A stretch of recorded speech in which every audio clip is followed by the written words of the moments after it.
Hi friends, welcome back to widget master. അങ്ങനെ കാത്തിരിപ്പിനൊടുവിൽ Spiderman brand new ഡേയുടെ ട്രെയിലറും പുറത്തിറങ്ങിയിരിക്കുന്നു. സിനിമയുടെ ട്രെയിലർ വളരെ വിചിത്രമായിട്ട് തന്നെയാണ് മാർവലും ഇതുകൂടാതെ സോണിയും പുറത്തുവിട്ടിരുന്നത്. അഥവാ സിനിമയുടെ ട്രെയിലറിൻ്റെ ഫ്രാഗ്മെൻറ്റ്സ് അല്ലെങ്കിൽ ചെറിയ ചെറിയ പീസുകളായിട്ട് അവർ സോഷ്യൽ മീഡിയ ഹാൻഡിൽസ് ലീക്ക് ചെയ്തു. പറ്റുന്നവരെല്ലാം അത് കമൻറ്റ് ചെയ്യാൻ പറഞ്ഞു. എന്നിട്ട് അതിൻ്റെ ഫുൾ ട്രെയിലർ പുറത്തുവിട്ടു. ഒരു കാര്യത്തിൽ പറഞ്ഞു കഴിഞ്ഞാൽ നമ്മൾ ട്രെയിലർ കാണുന്നതിന് മുൻപുള്ള ഒരു ഇമ്പാക്റ്റ് ഇത് കുറച്ചു എന്ന് വേണം പറയാൻ. കാരണം ചില സീനുകൾ നമുക്ക് ഓൾറെഡി കണ്ടു കഴിഞ്ഞിട്ടുണ്ട്. എന്നിരുന്നാൽ പോലും ഒരു ഫുൾ ട്രെയിലർ തന്നെ നമുക്കിപ്പോൾ ലഭിച്ചിട്ടുണ്ട്. സോ എന്തൊക്കെ നമ്മൾ ഇന്നത്തെ നോക്കാൻ പോകുന്നത് ഇതിൻ്റെ ഒരു ബ്രേക്ക് ഡൗൺ തന്നെയാണ് കുറച്ചധികം നാളുകൾക്ക് ശേഷം. സോ അതുപോലെ തന്നെ വീഡിയോയിലടക്കം അനുമതി നിങ്ങൾ എൻ്റെ ഈ ചാനലിൽ വീഡിയോ കാണുന്നെങ്കിൽ ഈ ചാനൽ ഒന്ന് സബ്സ്ക്രൈബ് ചെയ്തിട്ട് എനേബിൾ ചെയ്യുക. ഞാനിപ്പോൾ പുതിയ നിങ്ങളുടെ ഇഷ്ടമാണ്. So let start. ഈ ട്രെയിലർ ഏകദേശം 3 പാർട്ടുകളായിട്ടാണ് ഡിവൈഡ് ചെയ്തിരിക്കുന്നത്. സ്പൈഡർമാൻ അല്ലെങ്കിൽ നമ്മുടെ പീറ്റർ പാർക്കർ എന്ന ആ ഒരു മനുഷ്യൻ്റെ ഇപ്പോഴത്തെ ജീവിതം. പീറ്റർ പാർക്കർ എന്നത് വളരെയധികം അപ്രസക്തമായതും എന്നാൽ സ്പൈഡർമാൻ എന്നത് വളരെയധികം പ്രസക്തമായിട്ടുള്ള ഒരു ക്യാരക്ടറാണ്. ഇപ്പോൾ പണ്ടത് ഈക്വൽ ആയിരുന്നുവെങ്കിൽ ഇപ്പോഴത് അങ്ങനെയല്ല. കാരണം കൂടുതലും സ്പൈഡർമാൻ തന്നെയാണ് എല്ലാവർക്കും അറിയാവുന്നതും സ്പൈഡർമാൻ തന്നെയാണ് എല്ലാവർക്കും പരിചിതമായിട്ടുള്ളതും. ആദ്യം ഇപ്പോൾ നമ്മുടെ സ്പൈഡർമാൻ്റെ ജീവിതം കാണിക്കുന്നു. ശേഷം എന്താണോ സ്പൈഡർമാൻ്റെ ലൈഫിൽ നടന്നത് അത് കാണിക്കുന്നു.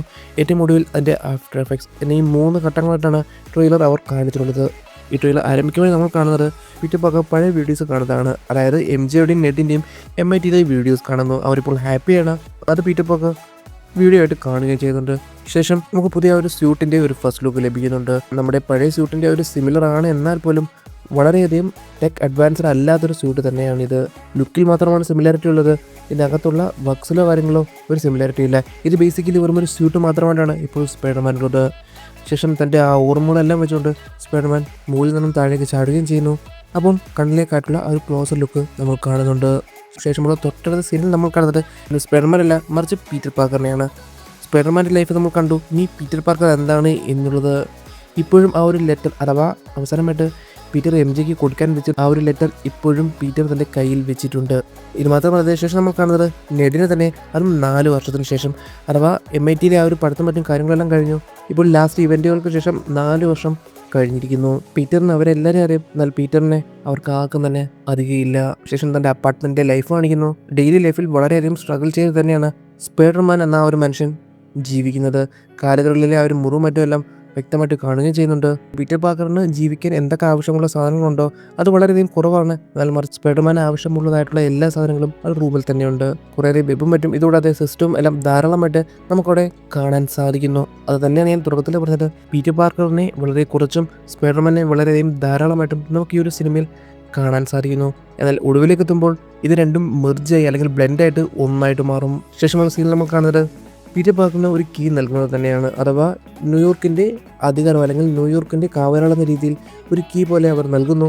ഇപ്പോൾ സ്പൈഡർമാൻ ഒരു ഫ്രണ്ട്ലി നെയ്ബർഹുഡ് സ്പൈഡർമാൻ തന്നെയാണ്. അവിടുത്തെ പ്രശ്നങ്ങളെല്ലാം തീർത്ത് അവിടുന്ന് വരുന്ന ആപത്തുകളെല്ലാം തീർത്ത് അവർക്കൊരു കാവലാളായിട്ട് അവിടെ നിൽക്കുന്നു. ഇത് MJയും നെഡും TV-യിലൂടെ കാണുകയും ചെയ്യുന്നതായിട്ട് നമുക്ക് തൊട്ടടുത്ത സീനിൽ കാണാൻ സാധിക്കുന്നുണ്ട്. ഇതിനൊരു കാരണം കൂടിയുണ്ട്. അത് നമുക്ക് ഈ ട്രെയിലറിൻ്റെ ഏറ്റവും അവസാന ഭാഗത്ത് പറയാം. ഇത് മാത്രമല്ലാതെ ഇതിനിടയിലായിട്ട് കുറേയധികം ലോക്കൽ ഫൈറ്റുകൾ നമ്മുടെ പീറ്റർ പാർക്കർ അല്ലെങ്കിൽ സ്പൈഡർമാൻ നേരിടുന്നുണ്ട്. കാരണം ഇപ്പോൾ ആ നഗരത്തിലായിട്ട് ധാരാളം ആപത്തുകൾ അല്ലെങ്കിൽ ചെറിയ ചെറിയ ആപത്തുകൾ വരുന്നുണ്ട്. കാരണം വരുന്നവരും പോകുന്നവരും എല്ലാവരും തന്നെ ഇപ്പോഴൊരു സൂപ്പർ വില്ലനായിട്ടാണ് അവിടെ ഭരിക്കുന്നത്. ഇവർക്കെതിരെ പോരാടാനായിട്ട് നമ്മുടെ സ്പൈഡർമാനുണ്ട്. ഈ അവസരത്തിൽ നമ്മളോട് കാണുന്നത് നമ്മുടെ പണിഷറിനെ തന്നെയാണ്. എന്നാൽ പണിഷറിന് സ്പൈഡർമാനെ പറ്റി നല്ലതുപോലെ അറിയാമെന്ന് എന്നതുകൊണ്ട് തന്നെ പരസ്പരം അപകടം വരുത്താനല്ല അവർ നോക്കുന്നത്. കാരണം സ്പൈഡർമാനെ വണ്ടി ഇടിച്ചാൽ മരിക്കില്ല എന്നറിയുകയും ഇതുകൂടാതെ ഓപ്പണായിട്ട് ഫയറും മറ്റും ചെയ്യുകയും ചെയ്യുന്നു. ഇത് മാത്രമല്ലാതെ ഇതിനെ കൗണ്ടർ അറ്റാക്ക് എന്ന രീതിയിൽ നമ്മുടെ സ്പൈഡർമാൻ ഫൈറ്റ് ചെയ്യുമ്പോഴും പണിഷറിൻ്റെ ദേഹത്തു കൂടിയല്ല ജമ്പ് ചെയ്യുന്നത്, മറിച്ച് അതിൻ്റെ അടുത്ത സൈഡിൽ കൂടെയാണ്. സോ അതോടെ തന്നെ പരസ്പരം നശിപ്പിക്കാറ് മറിച്ച് അവരെ ന്യൂട്രലൈസ് ചെയ്യാൻ വേണ്ടി മാത്രമാണ് ഇവിടെ നമ്മുടെ സ്പൈഡർമാനും അല്ലെങ്കിൽ പണിഷറും ശ്രദ്ധിക്കുന്നത് പോലും. ശേഷം നമ്മൾ സ്പൈഡർമാനെയും MJയും നെഡിനെയും ഒരേ സീനിലായിട്ട് കാണുന്നു.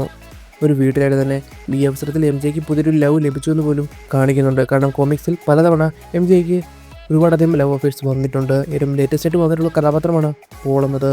കോമിക്സിൽ അത് വളരെയധികം ഇമ്പാക്റ്റ് ഉണ്ടാക്കുകയും ചെയ്തു എന്ന് വേണമെങ്കിലും നമുക്ക് പറയാൻ സാധിക്കും. ഇത്രയുമാണ് ആദ്യ പാർട്ട്. ഇവിടെ നമ്മൾ സ്പൈഡർമാൻ്റെയും പീറ്റർ പാർക്കറിൻ്റെയും ലൈഫ് കാണിക്കുന്നു. ഇപ്പോൾ എന്താണ് എന്നുള്ളതിനെ പറ്റിയും ആർക്കാണ് കൂടുതൽ ഇമ്പോർട്ടൻസ് എന്നുള്ളതിനെ പറ്റിയും നമ്മൾ ധാരാളമായിട്ട് കാണുന്നുണ്ട്.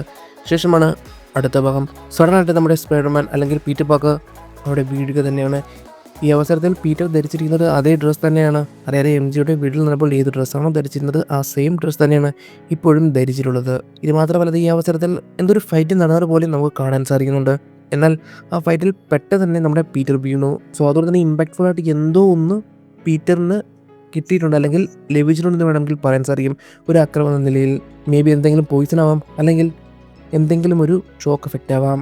എന്തോ അത് നല്ലതുപോലെ പീറ്ററിനെ ബാധിച്ചിട്ടുണ്ട്. പീറ്റർ താഴെ വീഴുകയും ചെയ്യുന്നു. ശേഷമുള്ള സീൻ നമ്മൾ കാണുന്നത് പീറ്റർ ഒരു കൊക്കോണിൽ നിന്നും പുറത്തു വരുന്നതായിട്ടും ശേഷം താഴേക്ക് വീഴുന്നതായിട്ടും. ഈ ഒരു സീനുകൾക്ക് വളരെയധികം ഇമ്പോർട്ടൻസ് ഉണ്ട്. ഒന്ന് നമുക്ക് മനസ്സിലാക്കാൻ സാധിക്കുന്നത് പീറ്ററിന് ഓർഗാനിക് വെബിങ്ങിൻ്റെ പവർ ലഭിച്ചു എന്നുള്ളത് തന്നെയാണ്. കോമിക്സ് നോക്കിയാൽ പോലും നമുക്ക് ധാരാളം ഇത്തരത്തിലുള്ള സീനുകൾ കാണാൻ സാധിച്ചിട്ടുണ്ട്. അഥവാ സ്പൈഡർ പൊക്കോണിൽ പോകുന്നതും മറ്റും. കാരണം എന്തെങ്കിലും ഒരു ഡിപ്രഷൻ സ്റ്റേജ് വരുമ്പോഴോ അല്ലെങ്കിൽ നല്ലൊരു അപകടമോ ആപത്തോ തീരെ സഹിക്കാൻ പറ്റാത്ത വിഷമങ്ങൾ വരുമ്പോഴാണ് സ്പൈഡർമാൻ ഒരു കൊക്കോൺ പോലുള്ള ഫോമിൽ പോകുന്നത്. അത് ഇടയ്ക്കിടയ്ക്കായിട്ട് കോമിക്സിൽ കാണിക്കുന്നുണ്ട്. എന്നാൽ പോലും ഇവിടെ നമ്മൾ കാണുന്നത് സ്പൈഡർമാന് എൻഹാൻസ് ആയിട്ടുള്ള എബിലിറ്റീസ് കൂടി അതിൽ നിന്ന് ലഭിച്ചു എന്നുള്ളതാണ്. കോമിക്സിലെ വളരെയധികം പ്രസക്തമായിട്ടുള്ളൊരു എഡിഷനിൽ നമ്മൾ കാണുന്നത് ഒരു മേജർ ഫൈറ്റിൽ നമ്മുടെ സ്പൈഡർമാൻ അല്ലെങ്കിൽ പീറ്റർ പാർക്കർ മരിക്കുന്നതായിട്ടും ശേഷം റീബർത്തിലൂടെ കുറേയധികം എൻഹാൻസ്ഡ് എബിലിറ്റീസ് ലഭിക്കുന്നതായിട്ടാണ്. കാരണം ഈ ഒരു ട്രെയിലർ തുറന്നു പോകുമ്പോഴും നമുക്ക് കൂടുതൽ കേൾക്കാൻ സാധിക്കുന്നതും ഇത്തരത്തിലുള്ള വാക്കുകളാണ്. സ്പൈഡർ മരിച്ചു, റീബർത്തിലൂടെ വരുന്നു എന്നുള്ളത് തന്നെ. സോ അതുകൊണ്ട് തന്നെ കോമിക്സിലെ ആ ഒരു പർട്ടിക്കുലർ എഡിഷനെ ഇവിടെ വളരെയധികം പ്രസക്തിയുണ്ട് എന്ന് തന്നെ നമുക്ക് വിശ്വസിക്കേണ്ടിയിരിക്കുന്നു. കാരണം ആ ഒരു ഫൈറ്റ് അഥവാ തൊട്ട് മുൻപിൽ നമ്മൾ കണ്ടിട്ടുള്ള ആ ഒരു ഫൈറ്റിലായിട്ട് എന്തോ ഇമ്പാക്റ്റ്ഫുൾ ആയിട്ട് സ്പൈഡർമാന് ലഭിച്ചു അല്ലെങ്കിൽ കിട്ടി. അതിനുശേഷം സ്പൈഡർമാൻ്റെ ശക്തി തന്നെ മാറുന്നുണ്ട്. ഇപ്പോൾ ഓർഗാനിക് വെബിങ് മറ്റും ലഭിക്കുന്നു. ശേഷം നമ്മുടെ പീറ്റർ പാർക്കർ ബ്രൂസിനോടായിട്ട് പോകുന്നതും തൻ്റെ ശരീരത്തിൽ വരുന്ന മാറ്റത്തിനെ പറ്റി പുള്ളിയോട് ചോദിക്കുന്നതായിട്ട് നമുക്ക് കാണാൻ സാധിക്കുന്നുണ്ട്. ഈ അവസരത്തിൽ നമുക്ക് ബ്രൂസിൻ്റെ കയ്യിലായിട്ടൊരു ഡിവൈസ് കാണാൻ സാധിക്കുന്നു. ഈ ഒരു ഡിവൈസാണ് പ്രൊഫസർ ഹൾക്കിനെയും ബ്രൂസ് ബാനറിനെയും കൺട്രോൾ ചെയ്യുന്നത്. അഥവാ പ്രൊഫസർ ഹൾക്കിനെ ട്രാൻസ്ഫോം ചെയ്ത് ബ്രൂസ് ബാനറാക്കി മാറ്റുന്നത് ഈ ഒരു ഡിവൈസാണ്. ഇതേ ഡിവൈസ് തന്നെ നമുക്ക് ഷീ ഹൾക്കിലായിട്ടും കാണാൻ സാധിക്കുന്നു. ഈ ഒരു അവസരത്തിൽ നമ്മുടെ ബ്രൂസ് ബാനർ പീറ്റർ പാർക്കറിനോടായിട്ട് പറയുകയും ചെയ്യുന്നുണ്ട് ശരീരത്തിൽ മ്യൂട്ടേഷൻ പോലുള്ള കാര്യങ്ങൾ സംഭവിക്കുന്നു, അഥവാ ചേഞ്ചസ് സംഭവിക്കുന്നുണ്ട് എന്നും, അഥവാ സെല്ലുലാർ ലെവലിൽ പോലും ചേഞ്ചസ് നടക്കുന്നുണ്ട് എന്നുള്ളതിനെ പറ്റി. ശേഷം മറ്റും സ്കാൻ ചെയ്യുന്നതായിട്ട് നമുക്ക് കാണുന്നുണ്ട്. അവിടെ എൻഹാൻസ്ഡ് ഹ്യൂമൻ എന്ന രീതിയിൽ തന്നെയാണ് സ്പൈഡർമാൻ അവർ കൺസിഡർ ചെയ്തിരിക്കുന്നത്. അഥവാ സ്പൈഡർമാൻ്റെ ഉള്ളിൽ എന്തൊക്കെയോ മാറ്റം സംഭവിക്കുന്നു എന്ന് വേണമെങ്കിൽ നമുക്ക് പറയാൻ സാധിക്കുന്നു. കാരണം ഇതെന്താണ് എന്നുള്ളതിനെ പറ്റി മനസ്സിലാക്കാൻ നമുക്ക് തൊട്ടടുത്ത കുറച്ച് സീനുകൾ അവർ കാണിക്കുന്നുണ്ട്. അഥവാ ഇപ്പോൾ പീറ്ററിന് തൻ്റെ വെബിൻ്റെ അല്ലെങ്കിൽ വെബ് ഫ്ലൂയിഡിനെ അല്ലെങ്കിൽ പറക്കുന്നതിന് കൺട്രോൾ ചെയ്യാൻ സാധിക്കുന്നില്ല. നേരത്തെ ഡിവൈസ് ആയിരുന്നപ്പോൾ സ്പൈഡർമാൻ അറിയും എത്രമാത്രം പ്രഷറിൽ അപ്ലൈ ചെയ്യണം, എത്ര ദൂരം പോകും, എത്രമാത്രം പവർ ഉണ്ട് ഇതിനെന്നതിനെ പറ്റി. എന്നാൽ ഇപ്പോൾ അത് മനസ്സിലാകുന്നില്ല. കാരണം എല്ലാം ഒന്നേന്ന് പഠിക്കേണ്ട ഒരു സിറ്റുവേഷനിലൂടെയാണ് വരുന്നത്. ഇത് മാത്രമല്ലാതെ ഒരു ചെറിയ സൗണ്ട് പോലും നമ്മൾ സ്പൈഡർമാനെ തുടക്കത്തിൽ നല്ല രീതിയിൽ ബാധിക്കുന്നതായിട്ടും നമുക്ക് കാണുന്നുണ്ട്. അഥവാ സ്പൈഡർമാൻ്റെ പവർ വളരെയധികം ഇവിടെ കൂടുക തന്നെയാണ്. ശേഷം ഇതേ സീനും കണ്ടിന്യൂ ചെയ്യുമ്പോഴും ബാക്ക്ഗ്രൗണ്ടിൽ നമുക്ക് കേൾക്കാൻ സാധിക്കുന്നത് ഞാൻ മുൻപേ പറഞ്ഞ കാര്യം തന്നെയാണ്. സ്പൈഡറിന് ഏകദേശം 3 ലൈഫ് സൈക്കിളുണ്ട് എന്നതിനെ പറ്റി തന്നെ. ഇത് തന്നെയാണ് ഈ ഒരു ട്രെയിലറിൽ ഉടനീളം അവർ കാണിക്കുന്നത്. തുടക്കത്തിൽ നോർമലായിരിക്കുന്നു, പിന്നീട് ഒരു എൻഹാൻസ്ഡ് ആവുന്നു, ഏറ്റവും ഒടുവിൽ ഒരു ഡെഡ്ലി കോമ്പിനേഷനായിട്ട് മാറുന്നു. ഇപ്പോൾ സ്പൈഡർമാനും പീറ്ററും ഏകദേശം ഒന്നായി മാറി എന്നതിൻ്റെ സിറ്റുവേഷനിൽ കാണുന്നത്. തുടർന്നാണ് സിനിമയുടെ മെയിൻ പ്ലോട്ട് അല്ലെങ്കിൽ മെയിൻ വില്ലൻ എന്നൊരു കൺസെപ്റ്റിലേക്ക് അവർ പോകുന്നത്. ഇതാണ് തേർഡ് ഫേസ്. ഈ ഒരു സീനിൽ നമ്മൾ കാണുന്നത് അവർ ഒരു വില്ലനെ തേടി പോകുന്നു. ഇതിൻ്റെ ബാക്ക്ഗ്രൗണ്ടിലായിട്ട് അവർ പറയുകയും ചെയ്യുന്നുണ്ട് നമ്മൾ വലിയ ഒന്നിനെ നേരിടാൻ പോവുക തന്നെയാണ്, എന്നാൽ അത് എന്താണ് എന്നതിനെ പറ്റി നമുക്കറിയില്ല, അത് നമ്മളെ ആപത്തിലേക്ക് നയിക്കുകയും മറ്റും ചെയ്യുന്നതെന്നും അവർ പറയുന്നുണ്ട്. ശേഷമുള്ള സീൻ നമ്മൾ കാണുന്നത് ഒരു വലിയ പൊട്ടിത്തിൽ നടക്കുന്നതും ശേഷം ആ ഒരു ബിൽഡിങ്ങിൻ്റെ ഉള്ളിലേക്ക് പോകുമ്പോൾ ഒരു പ്രായമായ സ്ത്രീ ഒരു ബങ്കർ പോലുള്ള ഒരു സാധനത്തിനകത്ത് ഇരിക്കുന്നു. അത് തുറന്ന തൊട്ടടുത്ത നിമിഷത്തിൽ നമ്മൾ കാണുന്നത് അവർ നമ്മുടെ പീറ്റർ പാർക്കറിനാണെങ്കിൽ സ്പൈഡർമാനെ നോക്കുന്നു, നടക്കുന്നില്ല. തൊട്ടടുത്തൊരു മനുഷ്യനെ നോക്കുന്നു. പെട്ടെന്ന് ആ ഒരു മനുഷ്യൻ്റെ ഉള്ളിലേക്ക് അവരുടെ ശക്തി അല്ലെങ്കിൽ ടെലിപ്പതി പവർ പോലെ കിട്ടുന്നു എന്നുള്ളതാണ്. അതായത് എന്താണോ നേരത്തെ ആ സ്ത്രീയെ കൺട്രോൾ ചെയ്തിരുന്ന സാധനം ഇപ്പോൾ അത് ആ ഒരു പോലീസുകാരൻ്റെ ഉള്ളിലേക്ക് പോയിരിക്കുന്നു. തൊട്ടടുത്ത നിമിഷം അത് മുകളിലുള്ള വേറെ ആരുടെയോ ഉള്ളിലേക്ക് പോയി. ഈ സിറ്റുവേഷൻ നമുക്ക് മനസ്സിലാക്കാൻ സാധിക്കുന്നത് നമ്മൾ കാണുന്നത് സി.ഡി. സിങ്ങിൻ്റെ ക്യാരക്ടറിനെ തന്നെയാണ്. കാരണം സി.ഡി. സിങ്ങിൻ്റെ കഥാപാത്രത്തിനെയാണ് ഇവിടെ വില്ലനായിട്ട് ഇവർ അവതരിപ്പിച്ചിട്ടുള്ളത്. ട്രെയിലർ മുന്നോട്ട് പോകും തോറും നമുക്ക് സി.ഡി. സിങ്ങിൻ്റെ കഥാപാത്രത്തിനെ അവിടെ കാണാൻ സാധിക്കുന്നു. ഒന്ന് നമ്മുടെ സ്പൈഡർമാൻ്റെ അല്ലെങ്കിൽ പീറ്റർ പാർക്കറിൻ്റെ അപ്പാർട്ട്മെൻറ്റിലായിട്ട് കാണാൻ സാധിക്കുന്നു. ശേഷം മറ്റൊന്ന് ചെറിയൊരു ഏരിയയിലായിട്ട് ഇരിക്കുന്നതായിട്ടും ഫുള്ളി കവേർഡ് ആയിട്ടുള്ളൊരു ഏരിയ അവിടെ കെട്ടിവെച്ചിരിക്കുക തന്നെയാണ്. ഇത് മാത്രമല്ലാതെ ആവശ്യമുള്ള സാധനങ്ങളെല്ലാം തന്നെ അവർക്ക് ചുറ്റുമാട്ടോട്ടുണ്ട്. ഒരു പച്ച ഡ്രസ് തന്നെയാണ് ഇവിടെ സി.ഡി. സിങ്ങിൻ്റെ കഥാപാത്രം ധരിച്ചിട്ടുള്ളത്. പൊതുവെ ഇപ്പോൾ റെഡിറ്റിലായിട്ടും ഇതുകൂടാതെ ബാക്കിയുള്ള എല്ലാ പ്ലാറ്റ്ഫോമിലായിട്ടും പറയപ്പെടുന്നത് ഇത് ജീൻ ഗ്രേ ആണ് എന്നുള്ളതാണ്. കാരണം ട്രെയിലർ വരുന്നതിന് കുറേയധികം മുന്നേ തന്നെ ജീൻ ഗ്രേ എന്ന കഥാപാത്രം ഈ ഒരു സിനിമയിൽ വരുന്നു എന്നതിനെ പറ്റി ധാരാളം അഭിപ്രായമുണ്ടായിരുന്നു, അല്ലെങ്കിൽ ധാരാളം റൂമേഴ്സ് ഉണ്ടായിരുന്നു.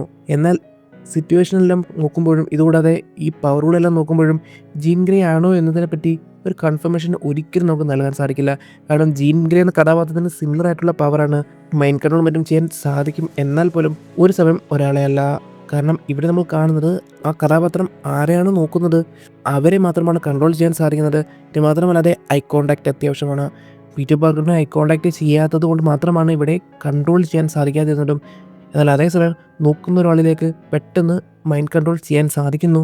എന്നാൽ അത് കണ്ണിലേക്ക് തന്നെ നോക്കുകയും വേണം ഒരാളെ ഒരു സമയം. എന്നാൽ ജീൻ ഗ്രേക്ക് ഇത്തരത്തിലുള്ള പവറല്ല. കുറേയധികം ആളുകളെ ഒരേ സമയം കൺട്രോൾ ചെയ്യാൻ സാധിക്കും. കോമിക്സിൽ നോക്കിയാൽ ഇത്തരത്തിലുള്ള ധാരാളം ആളുകൾ കാണാൻ സാധിക്കുന്നുണ്ട്. ടൈഫോയിഡ് മേരി, ജീൻ ഗ്രേ, കിൽഗ്രേ എന്ന് തുടങ്ങിയ ധാരാളം കഥാപാത്രങ്ങൾ പറയപ്പെടുന്നുണ്ട്. എന്നാൽ കൃത്യമായിട്ട് ആരാണ് എന്നതിനെ പറ്റി ഒരു ഐഡിയ നമുക്ക് ഇപ്പോൾ ലഭിച്ചിട്ടില്ല എന്ന് തന്നെ പറയേണ്ടിയിരിക്കുന്നു. എല്ലാവരും പറയുന്നത് പോലെ വേണമെങ്കിൽ ജീൻ ഗ്രേ എന്ന് പറയാം, എന്നാൽ സാധ്യത കുറവാണ് എന്നാണ് എനിക്ക് തോന്നുന്നത്. ഈ ഒരു സിനിമ നടക്കുമ്പോഴെല്ലാം തന്നെ ഞാൻ നേരത്തെ പറഞ്ഞ ഒരു ബാക്ക്ഗ്രൗണ്ട് സ്കോർ കേൾക്കുകയും ചെയ്യുന്നുണ്ട്. നേരത്തെ പറഞ്ഞതുപോലെ തന്നെ കാണാൻ കഴിയാത്തൊരു അപകടം വരുന്നുണ്ട്. തുടർന്ന് സിനിമകളിലായിട്ട് സ്പൈഡർമാൻ ലോക്കലി ഫൈറ്റ് ചെയ്യുന്ന കുറേയധികം കഥാപാത്രങ്ങളെ കാണാൻ സാധിക്കുന്നു. ഒരു നമ്മുടെ സ്കോപ്പിയൻ തന്നെയാണ്. കാരണം ഇതെല്ലാം തന്നെ സ്പൈഡർമാൻ്റെ പവർ എൻഹാൻസ്ഡ് ആയതിനു ശേഷമാണ്. വെബ് ഫ്ലൂയിഡില്ല, മറിച്ച് ഓർഗാനിക് വെബിലൂടെയാണ് ഇപ്പോൾ തൻ്റെ കൺട്രോൾ അല്ലെങ്കിൽ പവർ ഉപയോഗിക്കുന്നത്. കാരണം ഇവരെല്ലാം തന്നെ ലോക്കൽ ചെറിയ ചെറിയ വില്ലന്മാരാണ്. സ്കോർപ്പിയൻ്റെ ഉദ്ദേശം തന്നെ തൊട്ടടുത്തുള്ള ബാങ്കിൽ നിന്ന് പൈസ മോഷ്ടിക്കുക എന്നുള്ളതാണ്. തുടർന്നുള്ള സീനുകളിലായിട്ട് പല പല ഫൈറ്റുകൾ കാണുന്നു. എന്നാൽ ഈ ഫൈറ്റുകളെല്ലാം തന്നെ പ്രത്യേകത എന്നുള്ളത് കോമിക്സിൽ എന്താണോ ചില പർട്ടിക്കുലർ സീൻ അവർ ഉണ്ടാക്കി വെച്ചിട്ടുള്ളത് അത് തന്നെയാണ്, അല്ലെങ്കിൽ ആ ഒരു ഫ്രെയിം തന്നെയാണ് ഇവിടെ റീക്രിയേറ്റ് ചെയ്തിട്ടുള്ളത്. അമേസിംഗ് സ്പൈഡർമാൻ സീരീസിലെ 3 ഐക്കോണിക് ആയിട്ടുള്ള ആ ഒരു സീനുകൾ അല്ലെങ്കിൽ ഫ്രെയിം നമുക്കിവിടെ കാണാൻ സാധിക്കുന്നുണ്ട്. ഓരോ ഫൈറ്റിലും ഓരോരുത്തരായിട്ടാണ് ഫൈറ്റ് ചെയ്യുന്നത്. ടോട്ടനം ഹാൻ എന്ന് തുടങ്ങിയ കുറേയധികം ഗ്രൂപ്പുകളുമായിട്ട് നമ്മുടെ സ്പൈഡർമാൻ ഫൈറ്റ് ചെയ്യുന്നു. ഏറ്റവും ഒടുവിലായിട്ട് ഫൈറ്റ് ചെയ്യുന്ന ആ ഒരു ടീം തന്നെയാണ് ഞാൻ നേരത്തെ പറഞ്ഞതുപോലെ തന്നെ ഹാൻഡ്. ഒരു നിഞ്ച ഗ്രൂപ്പാണ്. എന്നാൽ അവരുടെ കയ്യിലായിട്ട് കുറച്ചേരും അഡ്വാൻസ് വെപ്പൺ കാണാൻ സാധിക്കുന്നു. ഇത് കോമിക്സിൽ ഉള്ളതല്ല. സോ അതുകൊണ്ട് തന്നെ ആരോ അവരെ ഫണ്ട് ചെയ്യുന്നുണ്ട് അല്ലെങ്കിൽ ബാക്ക് ചെയ്യുന്നുണ്ട് എന്നാണ് ഇതിലൂടെ നമ്മൾ ഉദ്ദേശിക്കേണ്ടത്. ഈ ഒരു ഫൈറ്റിൽ നമുക്ക് കാണാൻ സാധിക്കുന്നുണ്ട് സ്പൈഡർമാൻ്റെ പവർ വളരെയധികം എൻഹാൻസ്ഡ് ആയിരിക്കുന്നു. ഈവൻ തന്നെ ആ ഒരു വെബ് ഫ്ലൂയിഡ് ഉപയോഗിച്ചുകൊണ്ട് തന്നെ ആ ഒരു ഡിവൈസുകളെല്ലാം തകർക്കാൻ സാധിക്കുന്നു. ഇത് മാത്രമല്ലാതെ കണ്ണൊരു തരം ബ്ലാക്ക് ആയിട്ട് മാറുന്നതും കാണാൻ സാധിക്കുന്നു. ഒരു സിംബയോട്ടിക് കോൺട്രാക്റ്റ് വരുമ്പോഴാണ് ഇത്തരത്തിലുള്ള സീൻ കാണുന്നത്. എന്നാൽ പോലും ഇവിടെ നമുക്ക് മനസ്സിലാക്കേണ്ടിയിരിക്കുന്നത് ഇത് തൻ്റെ ആ ഒരു പവറുകൾ എൻഹാൻസ്ഡ് ആവുന്നത് കൊണ്ട് മാത്രമാണ്. ഇത് മാത്രമല്ലാതെ സ്പൈഡർമാൻ്റെ ഐഡൻറ്റിറ്റി ഇവിടെ റിവീൽ ആയിട്ടുണ്ട്, അല്ലെങ്കിൽ സ്പൈഡർമാൻ ആരാണ് എന്നതിനെ പറ്റി ഒരു ഐഡിയ ഇപ്പോൾ ഇവിടെ ലഭിച്ചിട്ടുണ്ട്. മാസ്ക് ഇല്ല എന്ന് ചുരുക്കം. ശേഷം ടൈറ്റിൽ കാണിക്കുന്നു. ഏറ്റവും ഒടുവിലായിട്ട് നമ്മൾ കാണുന്നത് തന്നെയാണ് നമ്മുടെ സ്പൈഡർമാനെയും പീറ്ററിനെയും എംജെയും ഒരുമിച്ച് ആ ഒരു അപ്പാർട്ട്മെൻറ്റിൽ കണ്ട സീനിൻ്റെ ഒരു എക്സ്റ്റൻഡ് വെർഷൻ. ഈ അവസരത്തിൽ നമുക്കിവിടെ കാണാൻ സാധിക്കുന്നത് നമ്മുടെ എംജെ വളരെ വലിയ സ്പൈഡർമാൻ ഫാനാണ്. കാരണം ബാക്ക്ഗ്രൗണ്ടിലെ ആ ഒരു ഭിത്തിയിൽ നോക്കിയാൽ പോലും ധാരാളമായിട്ട് സ്പൈഡർമാൻ്റെ സീനുകൾ കാണാൻ സാധിക്കുന്നുണ്ട്, അല്ലെങ്കിൽ പോസ്റ്ററുകൾ കാണാൻ സാധിക്കുന്നുണ്ട്. ഇത് മാത്രമല്ലാതെ ഞാൻ തുടക്കത്തിലേ പറഞ്ഞ ആ ഒരു കീ സീൻ അഥവാ ന്യൂയോർക്കിലെ കീ നൽകുന്ന ആ ഒരു സീനിൽ എന്തുകൊണ്ടാണ് TV കാണുന്നത് എന്നതിന് ഉത്തരവും ഇത് തന്നെയാണ്. എംജെ സ്പൈഡർമാൻ്റെ വളരെ വലിയ ആരാധകൻ തന്നെയാണ്. ട്രെയിലറിൻ്റെ പർട്ടിക്കുലർ സീനിലായിട്ട് നമുക്ക് എംജെയും സ്പൈഡർമാനെയും ഒരുമിച്ച് കാണാനും സാധിക്കുന്നുണ്ട്. സോ അതോടെ തന്നെ പീറ്റർ പാർക്കറിനെ മറന്നു എന്നാൽ പോലും തൻ്റെ ഉള്ളിൽ അല്ലെങ്കിൽ സബ് കോൺഷ്യസ് മൈൻഡിലായിട്ട് എന്തോ ഒന്ന് ഇവരെ ഒരുമിപ്പിക്കുന്നുണ്ട്. ഇതാണ് ഇതിൻ്റെ ചുരുക്കം. സോ ഒരു കാര്യം ഉറപ്പാണ്, നമ്മൾ ഈ ട്രെയിലറിൽ ഒന്നും തന്നെ കണ്ടിട്ടില്ല. മെയിൻ പ്ലോട്ട് ഇപ്പോഴും അവർ നല്ല രീതിയിൽ ഒളിപ്പിച്ച് വെക്കുക മാത്രമാണ്. മാത്രമല്ലാതെ സ്പൈഡർമാൻ്റെ ആ ഒരു എവല്യൂഷനും റീബർത്തും എല്ലാം തന്നെ ഒരു സബ് പ്ലോട്ട് മാത്രമാണ്.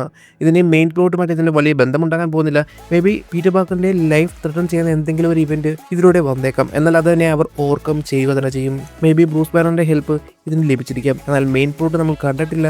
അവസരമാകുമ്പോഴേക്കും വലിയ എന്തോ ഒന്നിൻ്റെ ഒരു ആരംഭം പോലെ നമ്മളിവിടെ കാണുകയും ചെയ്യും. അത് ഷുവർ ഷോട്ടാണ്. മേ ബി നമ്മുടെ സ്പൈഡർമാനെ കടിച്ചിട്ടുള്ള ആ ഒരു റേഡിയോ ആക്റ്റീവ് സ്പൈഡർ തുടക്കത്തിൽ ഗാമ റേസുമായിട്ട് കോൺടാക്റ്റിൽ വന്നിരിക്കാം. ആ ഒരു എവല്യൂഷൻ എന്ന പീരീഡിലൂടെ ആയിരിക്കും നമ്മുടെ സ്പൈഡർമാൻ ഇത്ര നാളും കടന്നു പോയിക്കൊണ്ടിരുന്നത്. ഇപ്പോൾ അതിൻ്റെ ഒരു പീക്ക് ലെവലിലേക്ക് എത്തിയിരിക്കുന്നു. സോ അതുകൊണ്ട് തന്നെ അത്തരത്തിലുള്ള ചേഞ്ചസ് സെല്ലുലാർ ലെവലിൽ പോലും സ്പൈഡർമാൻ്റെ അല്ലെങ്കിൽ പീറ്റർ പാർക്കറിൻ്റെ ഉള്ളിൽ വരുന്നു. മേ ബി അതിൻ്റെ എഫക്ട്സ് ആവും നമ്മൾ ഈ കാണുന്നതെല്ലാം. സോ എന്തെങ്കിലും കാത്തിരിക്കാം വരും കാര്യങ്ങൾക്കായിട്ട്. സോ അതുകൊണ്ട് നിങ്ങൾ ഇത് ഇഷ്ടപ്പെട്ടാൽ തീർച്ചയായും നിങ്ങൾ ലൈക്ക് ചെയ്യുക. അതോടൊപ്പം അപ്രദേശം വീഡിയോ കമന്റ് ബോക്സിൽ പെടുത്താം. നിങ്ങൾക്ക് നിങ്ങളുടെ ഫൈൻ തീർച്ചയായും പ്ലോട്ട്സും വീഡിയോ കമന്റ് ബോക്സിൽ പെടുത്താം. ഇനി വരുന്ന എപ്പിസോഡ് നമുക്ക് ഡീറ്റെയിൽ ക്ലിയർ ആയിട്ടും റെക്ടോൺ ചെയ്യുന്ന പ്രതീക്ഷയുടെ എൻ്റെ ഒരു യു വാച്ചിങ് ഉഡ്ജെറ്റ് മാസ്റ്റർ.